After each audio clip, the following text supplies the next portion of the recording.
Sorry I missed you in February. I was busy growing my hair. So I'm going to make up for that, I'm going to do a full moon reading for the collective. Or what I like to think of the people that do view my videos as my personal inner collective, my tribe of lovely people. Our full moon is in Virgo. And I'm just going to get some affirmation messages I'm going to pull intuitively. And I'll start first with the Fountain Tarot. And I'll clarify as I see necessary. So let's get started. Like some messages for collective energies, all signs. Let's see what we have come out.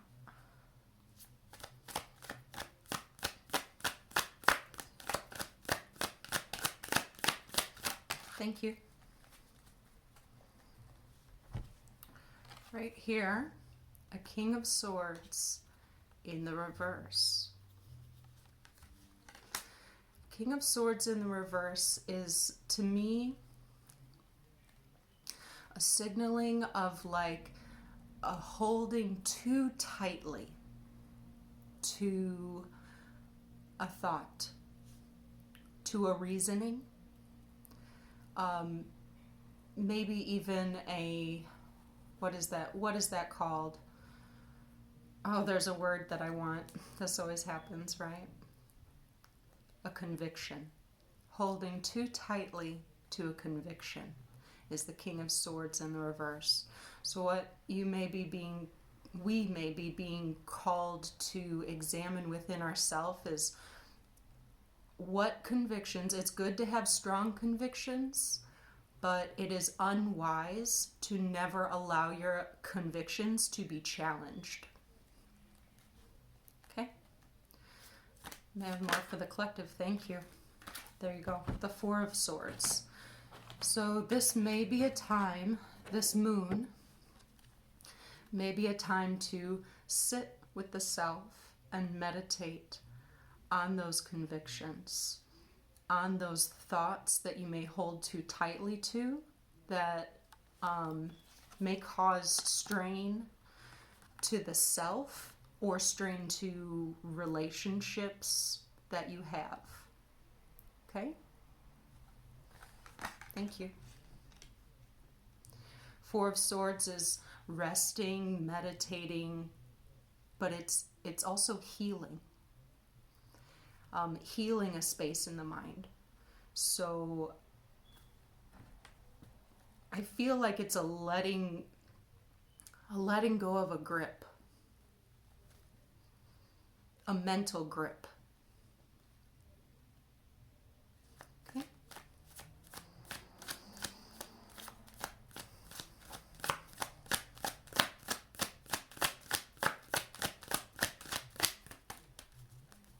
Another?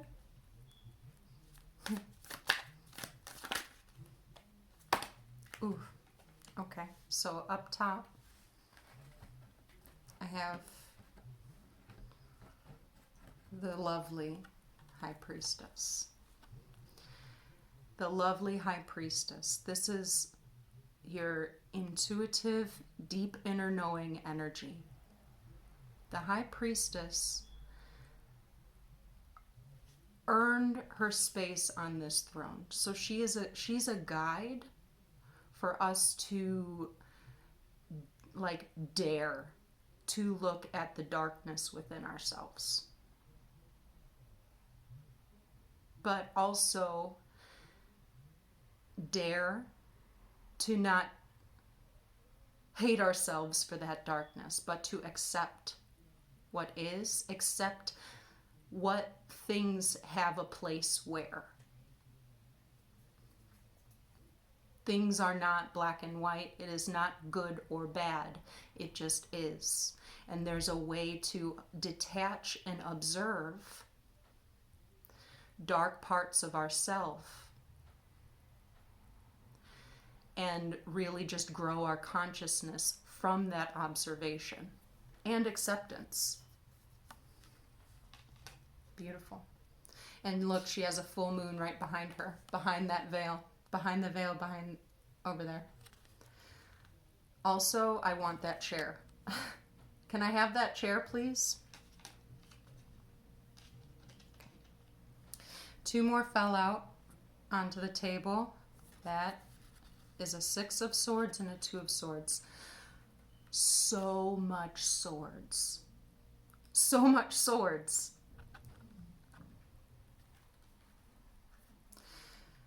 A 6 of swords is about seeking refuge, having to leave, but there's kind of like there's leaving the past behind, but there's still an echo of it that remains, because that's something that has to get resolved as the journey continues, right?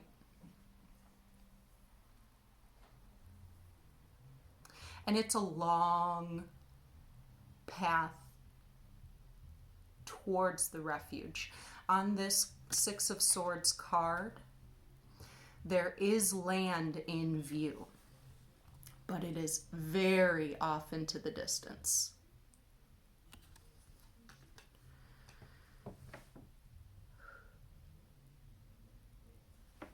And another swords with water, swords with water. Okay. Give me a second for this.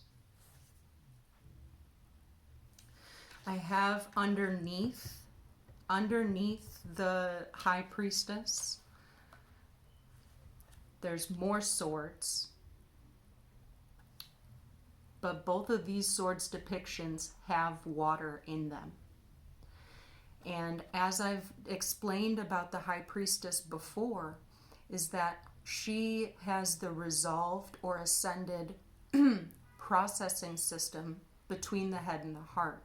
There's a direct line of communication and acceptance from what is known within the heart, what's known in the feelings, and received in the mind. And there's an open communication between the two. And balance. And I think this might be, a time of like real closure on something that maybe took up too much mental space, or was a conviction that was held on to too tightly.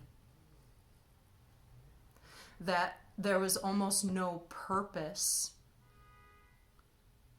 to having such a strong conviction onto something, and maybe even detriment to the self for having that like overly sharp conviction, to where then it was having the opposite effect and creating barriers within yourself and potentially emotional barriers.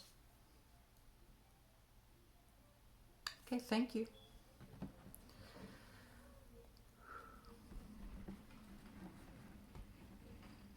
I'm going to go to, this is pretty dark. This is pretty dark in the way that it's pretty serious, but that's because the High Priestess is surrounded by swords right now. But the swords are very quiet swords. This is very quiet, very internal, very mental energy for this full moon.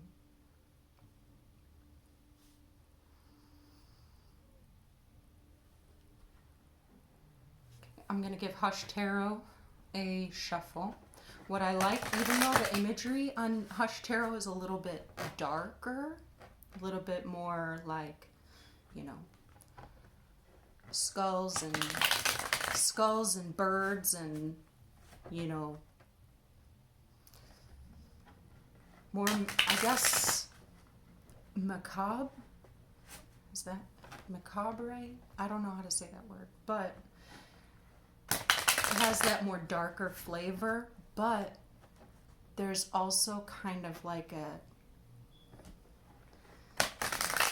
organic view of the darkness. I don't know if I stated that well. You'll see when I show you the cards. Okay, can I have a couple more messages for the full moon in Virgo for collective signs? Working through a lot of mental energy. Quiet mental energy. And it looks like healing a mental space. Healing that part of our processing system. Excuse me. Okay, thank you.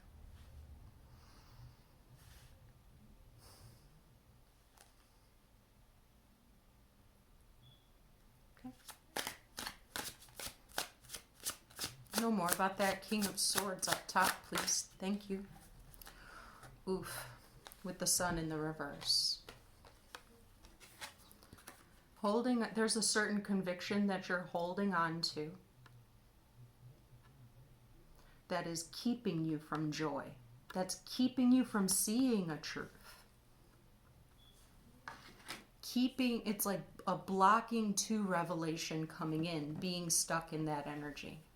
But everything else is pointing to when you release from that grip, that mental grip, onto a particular position that you have on something, when you just kind of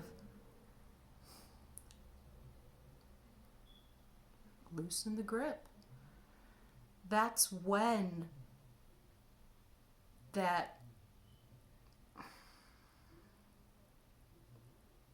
matter seems to just lose its weight.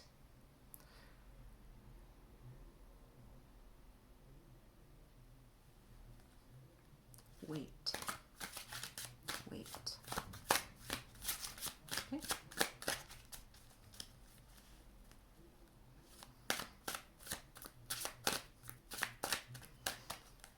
About weight. Looking at, because I kept hearing the word weight, W-E-I-G-H-T. And the way that this boat sails off, there's like a flowing. When you're floating, your weight feels different. You know, you're floating away from it, floating onward. And weight.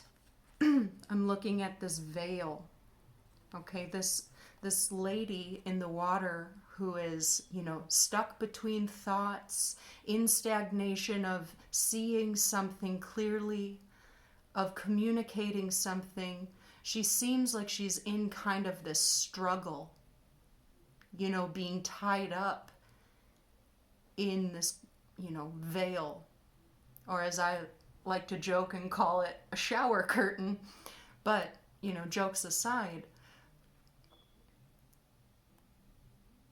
the way that she's struggling makes the shower curtain seem as though it is so much heavier than it is. When actually the strain is because she is keeping her arms lifted, holding two heavy swords. It's almost like you can't, like Jack Waite says, you can't take the effect and make it the cause. If you've never listened to that song, it's pretty hilarious, but also there's a lot of truth to it.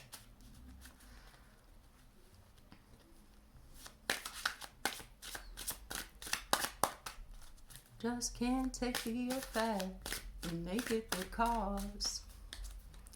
May I know more, please, about this Two of Swords?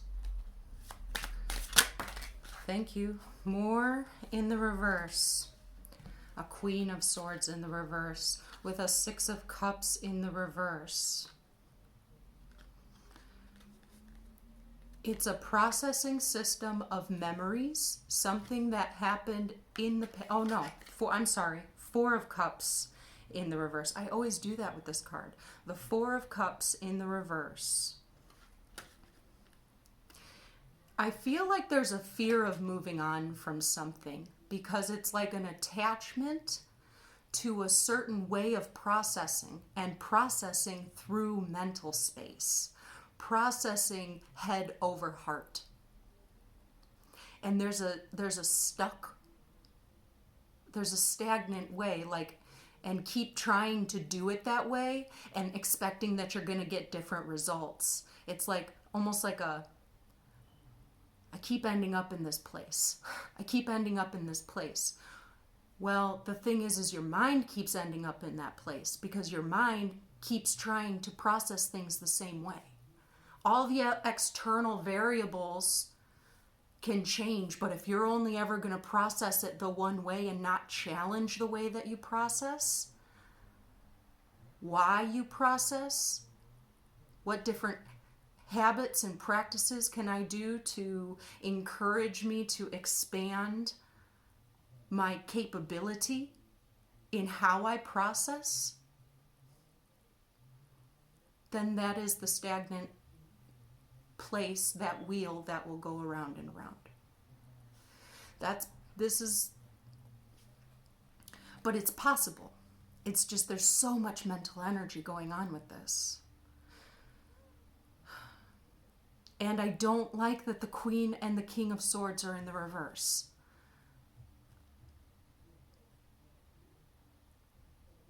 Because it's not only like those, to me, do speak of type of manipulation, but because of the way that I read, it's to say like,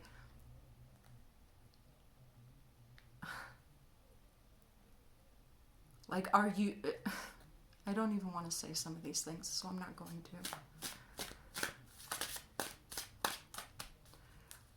I think the reason is because upon reading, I don't want to say, like, beware of this external to you.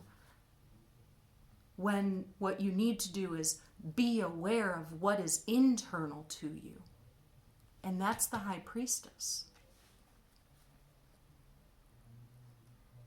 Okay? Of course, be aware of what's external to you, but you will have a better, more efficient capability to be aware of your external, the more in tune you are with your internal. And this is also a reminder that is an ongoing journey. She goes underground every year. If this is Persephone, she goes underground and learns more and expands more every year. It is a never-ending journey.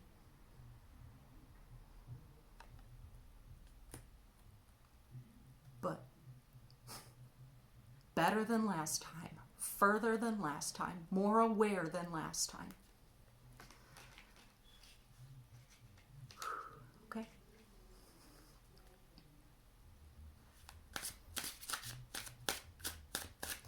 I'd like to get one for the Four of Swords, please. Full moon in Virgo. Getting heavy with all these swords.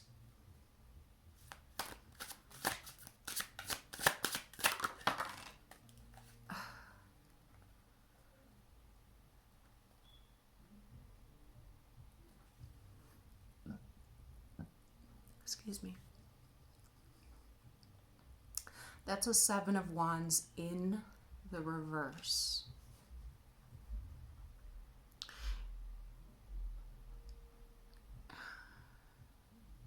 In your meditating, it's seeing what obstacles, and I believe that they are mental obstacles,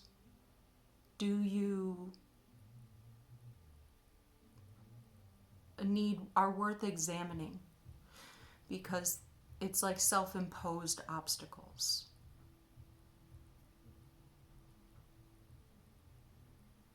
Seven of Wands. Oh, I haven't shown you these, but you see how they are of like a darker nature? This is the Queen of Swords, and she's in the reverse. She's got a black crow. So 4 of Cups in the reverse. You know, they're of like that darker nature because the board was really dark. Can I have one for the 6 of Swords, please? Because this is to move on from a past, I'd say habit, mental habit, like a thought habit. With the 5 of Wands. Mental thought habit that causes a lot of internal conflict.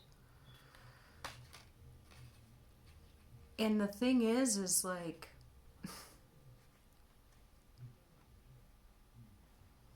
I love that the High Priestess is in the middle. It's like this is the darkness before the dawn. Straight up. I'm hearing the song, what is that called by Florence and the Machine? Shake it out. Shake it off? Shake it out. Shake it something.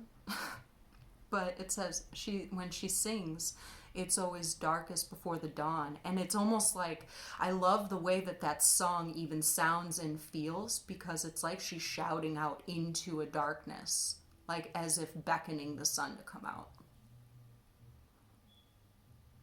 Okay.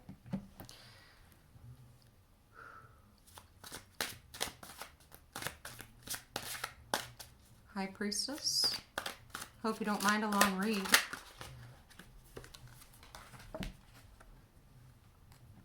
We have a 4 of Wands. The High Priestess knows.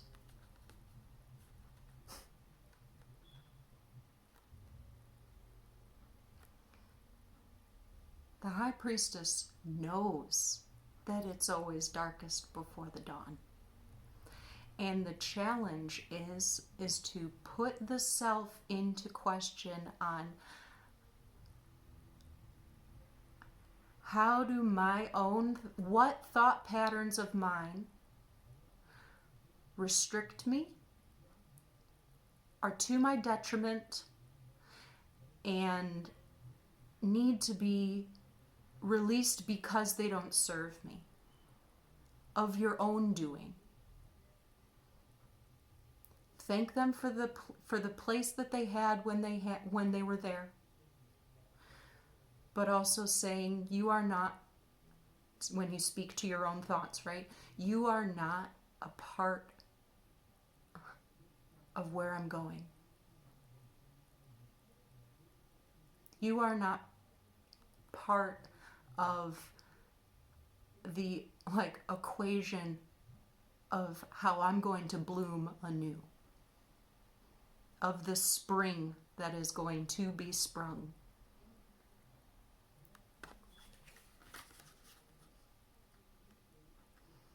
The High Priestess knows that there's happiness in the future. Knows that there's something ahead that is literally making all of this very slow churning. It's like a slow churning.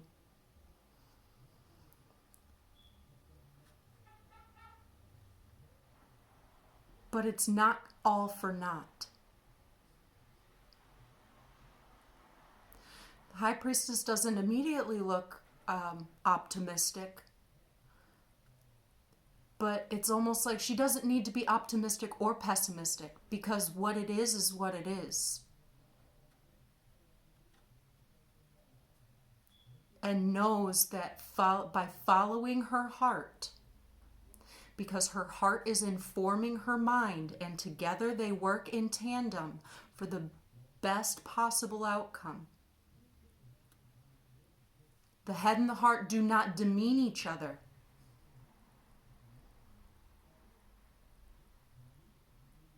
That there's purpose. But the purpose sometimes is to be found out later. And up until then, it is just trust. It is just faith. It's will to keep going.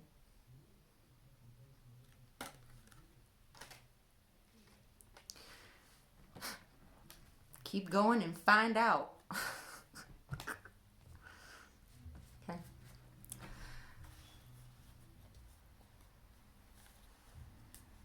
Do you mind a 30-minute reading?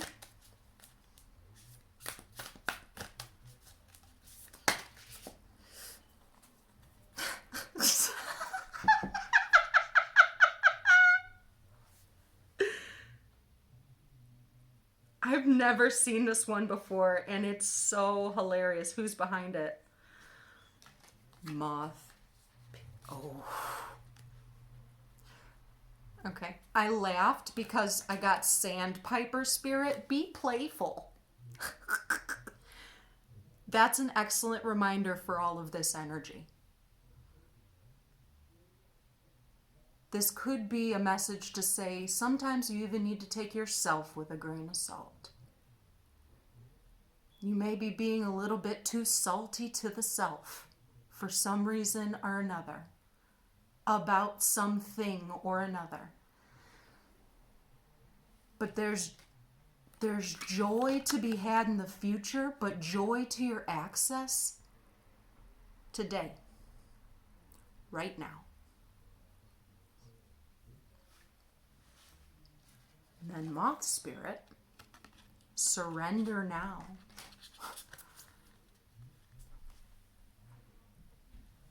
Surrender now. 39 breaks down to a 12, breaks down to a 3, and 51 is a 6.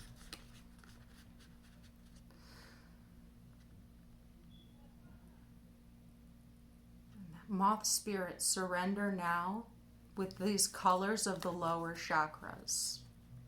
I'm not going to read the messages for you at this time because we're running a long time. But with the moth spirit, I'm getting, this is like this bright, colorful red. The other ones are more rainbowy usually, but this is like red. Surrender now. Surrender now to what is.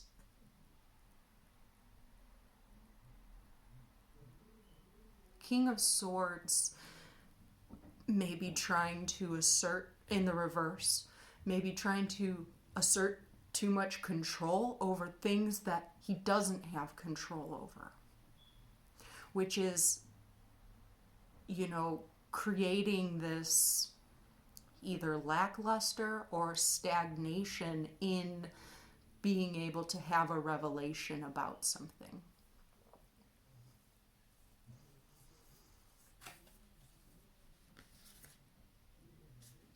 But be playful, I think these are the guidance. So surrender to what is, and also remember that there are opportunities daily to experience joy. This little sandpiper is just kind of like tapping its feet, splashing around in water. Just dee, dee, dee, dee. Say you're really stressed and I just got this vision, like when looking at that. Say you're really stressed out and you're just like, oh, God damn it, I have to do the dishes, and then and say you have to do the dishes in a sink or something. And it's like, you could approach it that way. Or you could fill the sink up, make some bubbles, and just fucking scoop up the bubbles. And have you ever done that? That's just fun. Do that, like lighten the mood.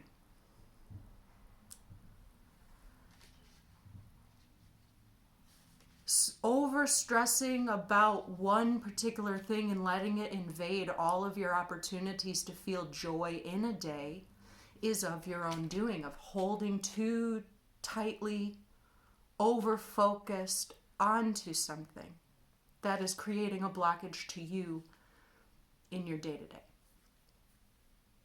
This was heavy.